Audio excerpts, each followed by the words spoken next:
కలవరం అసలిది కదా ఒక సంబరం ఒక వరసల కదిలిన క్షణం ఇక తెలియదే ఒంటరితనం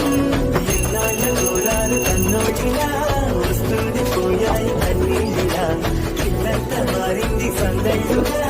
మీరంతా విందాని వందేళ్ళిలా మనవారే వెనకుందే మరణాలే నరిచేది మనసంతా వెలుగేన ఇక చీకటేరింది తెల్లని నవ్వుతోనే 10 మంది